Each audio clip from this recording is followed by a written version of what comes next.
Syarat formal material sudah lengkap, tetapi terus kemudian nanti karena banyaknya laporan, tanggal 10 juga sama, diselesaikan dulu.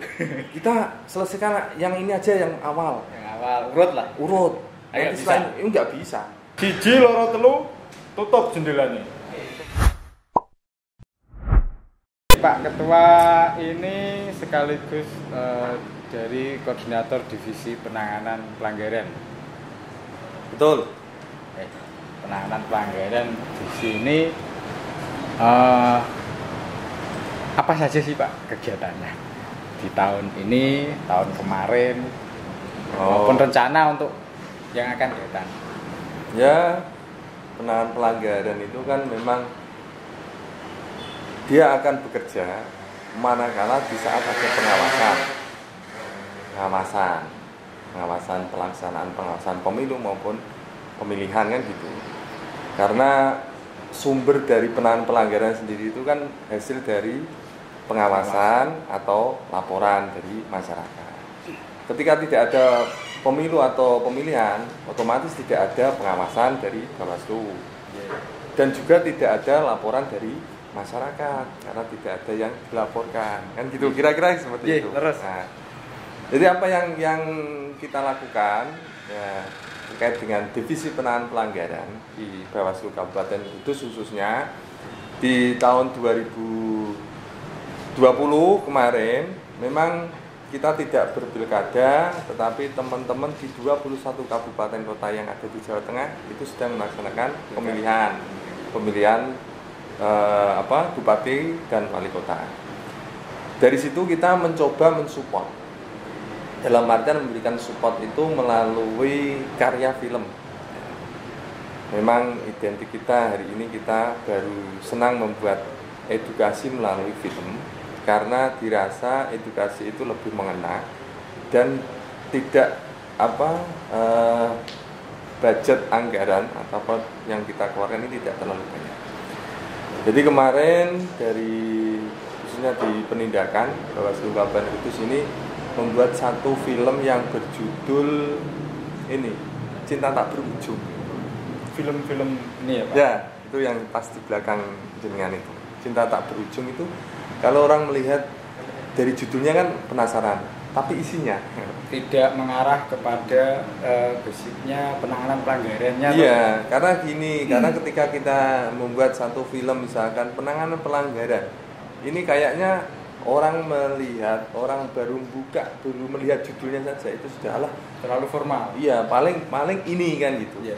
Tapi memang di sana itu saya mencoba membuat film itu hiburan dan memang saya buat ini ada sisi satu edukasinya memang jelas harus ada. Yang kedua ini ada sedikit percintaan, romantiknya di sana itu ada. Makanya kemudian sampai itu cinta tak berujung kan gitu. Jadi di film itu memang menggambarkan seorang di sana memang ada calon, ya kan? Peran calon. Ya, peran sebagai calon bupati, ada tim sukses, ada masyarakat. Dalam hal ini bisa disebut sebagai pengawas partisipatif. Nah, di sana karena memang Bawaslu itu kan lebih mengutamakan pada pencegahan ya, sebelum penindakan. Maka dari itu film itu yang pertama pada saat masyarakat atau yang mahasiswa ya, yang disebut mahasiswa itu melihat dugaan pelanggaran yang dilakukan oleh tim kampanye ya, itu kan dia sudah mencoba memberitahukan atau memberi edukasi bahwa ini tidak boleh Pak, pekerjaan seperti ini. Iya, itu sudah mencegah, artinya sudah dicegah oleh masyarakat itu sendiri ya, sebagai pengawas partisipatif. Tetapi dengan itu diabaikan istilahnya edukasi yang diberikan masyarakat itu diabaikan oleh tim kampanye. Oleh sebab itu kemudian langkah yang selanjutnya diambil karena dia sebagai pengawas partisipatif, pengawas yang di luar dari struktur Bawaslu. Di luar itu adalah sayap kanan atau mitra mitra kerja dari Bawaslu, dia mengambil langkah, dia harus laporan ke Bawaslu. Di sana itu kan ada, kalau di Perbawaslu 8 tahun 2020 itu kan memang yang boleh menjadi pelapor itu adalah WNI yang memiliki hak pilih. Kemudian peserta pemilu.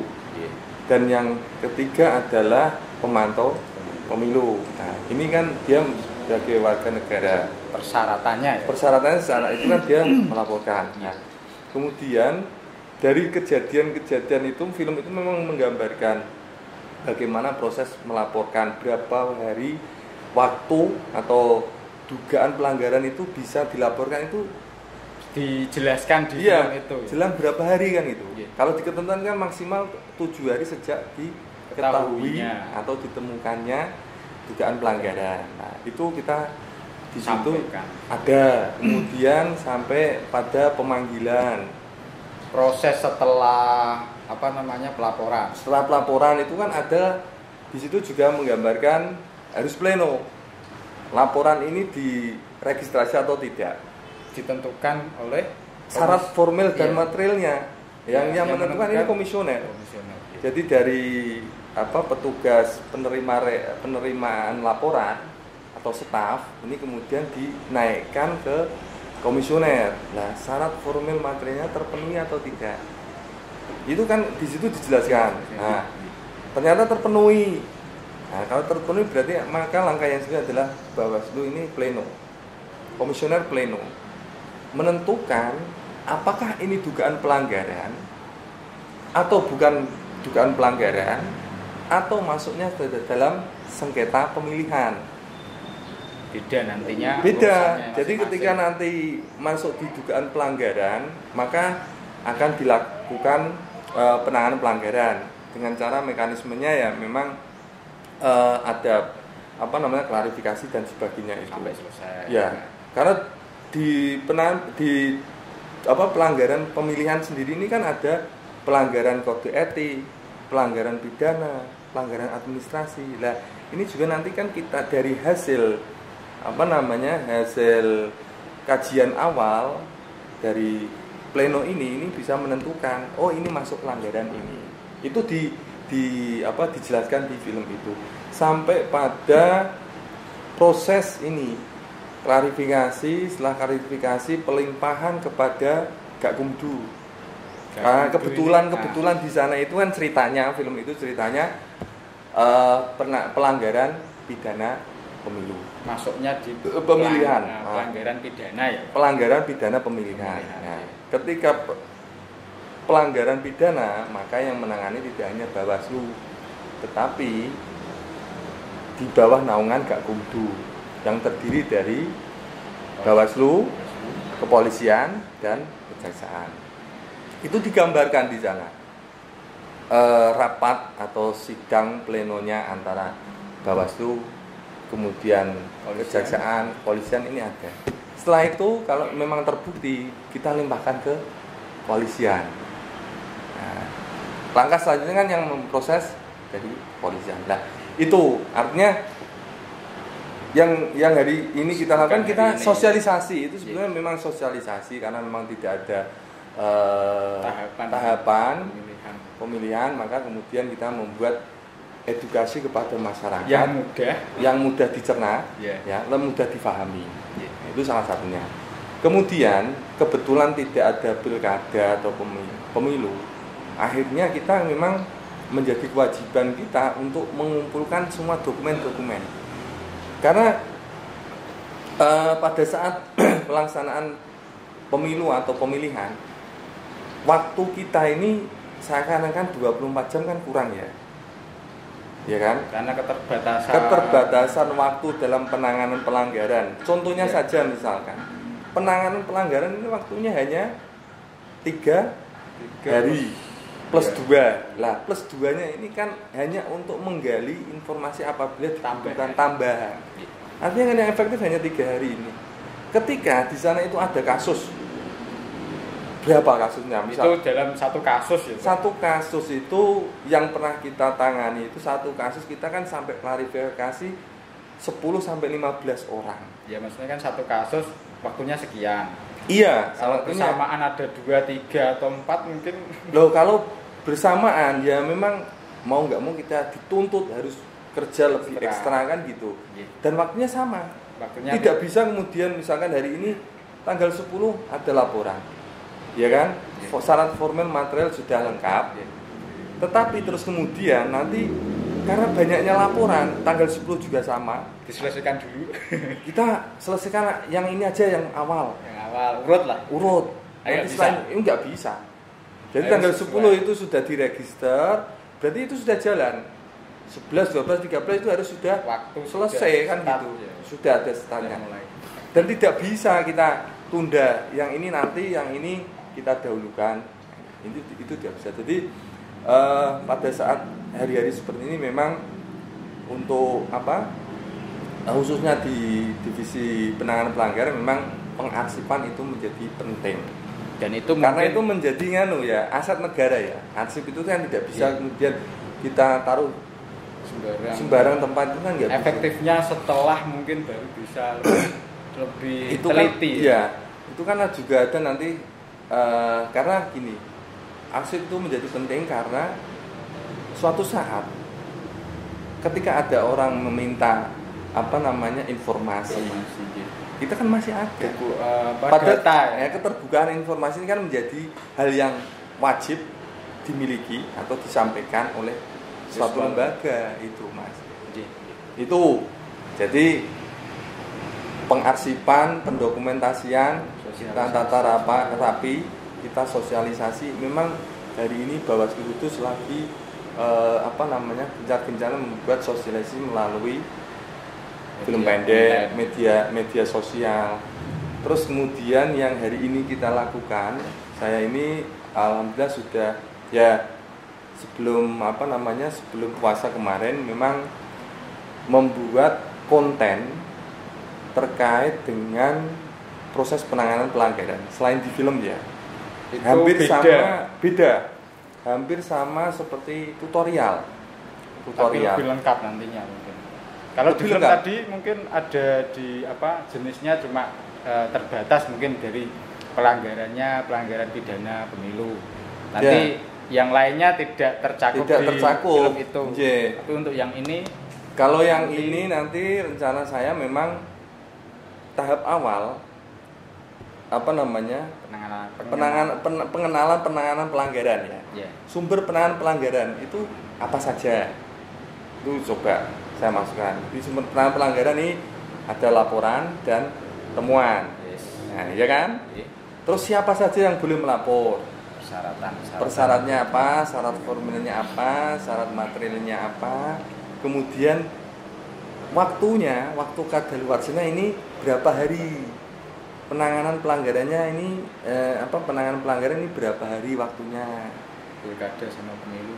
Ya, rencana kami memang saya akan membuat ini tutorial itu akan bedah Perbawaslu 8 tahun 2020 yang Perbawaslu penanganan pelanggaran pemilihan gubernur, bupati, wali kota yang terbaru.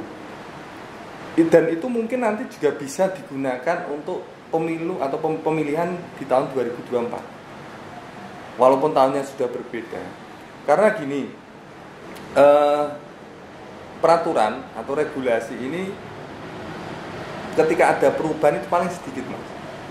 Hanya sedikit, tidak semuanya direvisi, itu tidak, paling hanya sedikit dan seperti contohnya peraturan Bawaslu tahun 2017, Perbawaslu 14 tahun 2017 terkait dengan penanganan pelanggaran pemilihan di tahun 2018 itu kan masih kita ikut ya, kita kan pas pada saat itu pemilihan ya dengan bupati itu dengan Perbawaslu 2020 ya, Perbawaslu 8 2020 ini kan hanya perbedaannya sedikit terkait kalau Perbawaslu 8 2020 ini kan lebih memperhatikan protokol kesehatan, prokesnya seperti apa, penanganan pelanggaran menggunakan prokes. Tapi sejatinya untuk siapa yang boleh melaporkan sama, berapa hari waktu penanganan pelanggaran masih sama gitu loh.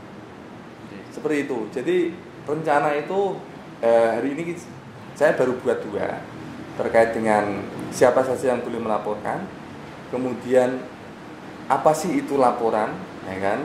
Terus nanti rencana yang ketiga ini temuan itu seperti apa? Dan itu masih di kategori pemilihan atau langsung pemilihan. Sementara saya membuat pemilihan dulu. Nanti ada pemilihan sendiri, ada pemilu tersendiri. Ada pemilihan sendiri, ada pemilu sendiri. Karena apa? Karena proses penanganan pelanggaran di pemilu dan pemilihan ini berbeda.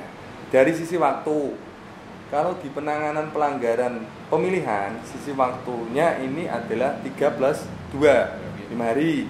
Kalau di pemilu itu 7+7, 14 hari. Ini dari sisi waktu. Kemudian misalnya penanganan pelanggaran administrasi, dari outputnya ini berbeda. Kalau pilkada ini outputnya cukup rekomendasi ke KPU, ya kan? Ketika ada paslon atau peserta pemilu atau penyelenggara misalkan kesalahan administrasi yang dilakukan, ini kan outputnya cukup rekomendasi ke KPU selesai. Iya. Tapi berbeda outputnya ketika penanganan administrasi pemilu. Ini harus ada sidang adjudikasi. Nah, ini kan sudah berbeda outputnya. Putusan, hasilnya putusan, dan harus ada sidang. Kita menghadirkan mereka kan gitu. Dan itu mungkin panjang ya Pak nanti proses pembuatannya, karena kan kalau itu kayaknya ya panjang, mungkin sampai sambil mengisi 15 atau 20 mungkin bisa itu. Ada tahapan mungkin bisa. Ya, karena gini ya. Oke lah, mungkin di penanganan pelanggaran tidak banyak tidak banyak ini yang dikerjakan ya. Untuk saat ini kan memang hanya kita sosialisasi pendidikan politik dan sebagainya. Cuman di divisi lain kan banyak, Mas. Ini kebetulan saya jadi ketua, ya kan? Dan divisi penanganan pelanggaran memang tidak banyak program yang saya buat, tetapi bagaimana Bawaslu Kudus ini punya banyak program yang mana dinaungi oleh divisi yang lain. Ada divisi sengketa, yang mana sengketa ini tiap minggu ini kan ada diskusi, kemudian ada kegiatan podcast juga, nanti juga ada ini simulasi penanganan sengketa, penyelesaian sengketa itu juga, nanti divisi hukum juga ada, divisi pengawasan juga masih ada, dan divisi SDM juga ada kegiatan yang lain. Semuanya modelnya online. Ya, hampir semuanya modelnya online. Dan yang hari ini dilakukan oleh jajaran Bawaslu Provinsi Jawa Tengah untuk tahun 2021 ini, kebetulan tidak ada pemilihan gubernur, juga nggak ada, bupati, semuanya kan sudah selesai semuanya.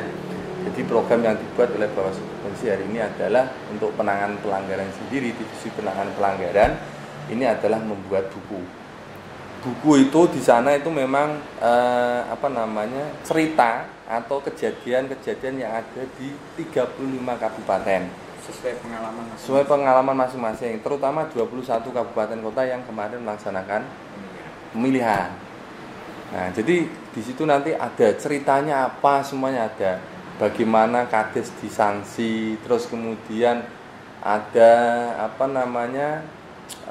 bantuan sosial, bansos COVID itu untuk dijadikan kampanye, nanti ada ceritanya semua. Dan yang sebentar lagi kita lakukan, dan kebetulan Kudus menjadi koordinator, salah satu koordinator untuk bertanggung jawab dalam pembuatan film pendek penanganan pelanggaran. Ini hampir sama kayak yang sudah kita buat, akan tetapi nanti lebih ini suasananya berbeda dengan kemarin. Kalau Kudus kita membuatnya ada sedikit bumbu-bumbu romantisnya. Kalau ini memang tidak kita buat seperti itu. Hampir tutorial, tetapi ada alur ceritanya.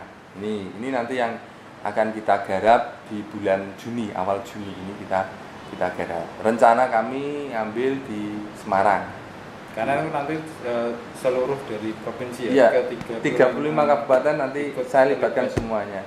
Ini yang punya gawe provinsi, cuman kebetulan Kudus yang menjadi penanggung jawab dari pembuatan itu. Kalau melapor itu mungkin kedepannya itu lebih rumit atau bagaimana, kan kita sudah mungkin ada beberapa sosialisasi yang kita sediakan ya Pak. Ibaratnya tadi males, alasan-alasannya lah, ya. Perdugaannya kan seperti itu, ataukah memang dari segi mereka untuk melaporkan ke kita dengan mungkin kalau mereka tahu persyaratannya ada ini akhirnya kurang terpenuhi, kembali lagi kemudian mencari lagi atau bagaimana itu? Ya, itu kan gini, di peraturan Bawaslu sendiri itu kan disebutkan kalau ada masyarakat, ibaratnya penafsirannya gini, ketika ada masyarakat kok nggak mau melaporkan, nggak mau mengisi form pelaporan, form 4 atau berapa itu terkait dengan pelaporan, dia kan bisa hanya memberikan informasi kepada Bawaslu. Ini loh Pak, sebatas informasi awal ya. Ini Pak ada dugaan pelanggaran, ini ada info seperti ini loh Pak, tolong ditelusuri.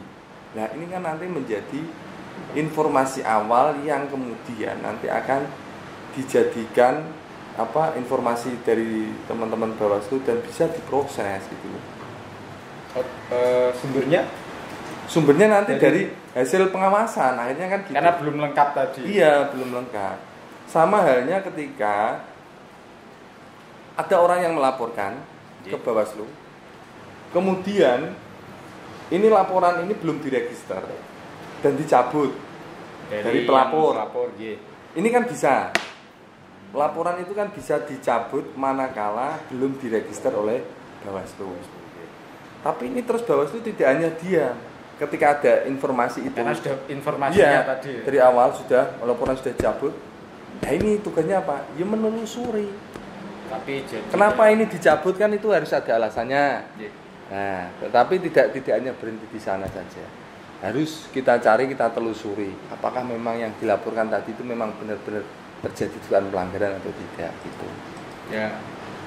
Mungkin gini ya, ketika ada laporan sebatas informasi awal dan saya dari waktu nanti ada sedikit sekali untuk penanganan, proses penanganan, terus kemudian syarat-syarat dukung harus terpenuhi lebih awal. Mungkin lebih baiknya ketika memang laporan itu dari masyarakat kepada kita, kalau memang kita belum tahu awal mula kenapa ada dugaan pelanggaran seperti itu, sebaiknya memang masyarakat lebih bekerja sama dengan Bawaslu untuk segera selesai, karena waktunya juga tidak terlalu banyak. Iya. Kalau saya malah seperti itu ya. Nah itu kan ada jeda berapa hari itu waktu untuk ketika laporan itu tidak lengkap kan harus memenuhi laporan sebisanya si pelapor lah istilahnya, tidak terus langsung. Tidak menuntut, kita tidak menuntut harus ada ini. Cuman di persyaratan kan memang harus ada syarat materialnya, itu salah satunya adalah terkait dengan barang bukti kan gitu. Ada nggak barang bukti? Ya seadanya saja. Entah itu barang bukti itu memang nanti diperkembangkan. Iya, nanti kan ada perkembangan. Yang penting pada saat laporan dia itu ada buktinya ada gitu loh. Jadi harapan kami sekali lagi kepada masyarakat semuanya itu ya memiliki rasa inilah bahwa demokrasi ini bukan miliknya Bawaslu. Penegakan keadilan pemilu ini adalah ya mereka, masyarakat semuanya harus saling mendukung, stakeholder semuanya mendukung. Tidak bisa ketika ada satu persoalan itu dilimpahkan pada satu orang, itu nggak mungkin jalan Mas. Siji loro telu tutup jendelanya.